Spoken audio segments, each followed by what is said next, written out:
ஒருத்தர் சத்தப்போ சங்கத்தமிழ்லாம் பார்த்தீங்கன்னா தலைவர்கிட்ட ஏன்னா ஒன்று பண்ணுறீங்க, ஏன்னா இப்படி பண்ணுறீங்க, இப்படி கத்தக்கூடிய ஆள். இவங்க இந்த மாதிரியா ஒரு சாஃப்டா அண்ணே கொஞ்சம் பார்த்துங்கண்ணே அப்படி இந்த மாதிரி பேசுவாங்க.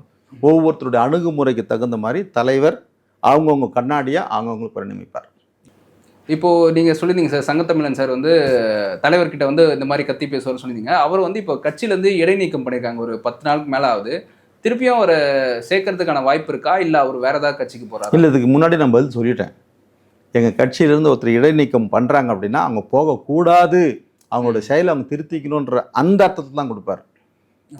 அப்படி சங்கத்தமிழன் அவர் வெளியேற்றணும்னு நினச்சிருந்தாருன்னா ஆதவ் அர்ஜுனாவுக்கு கொடுத்த மாதிரி 6 மாதம் கொடுத்துருப்பார். ஒரு சிலது எங்களுக்கு தெரியும். 3 மாதம் கொடுக்குறாங்கன்னா உன்னுடைய அன்பு சண்டையை என்கிட்ட வந்து போடு.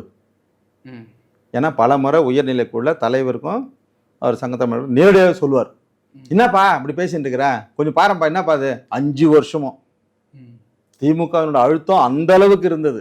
அப்படி இருந்து கூட ஒரு நடவடிக்கையும் இல்லை.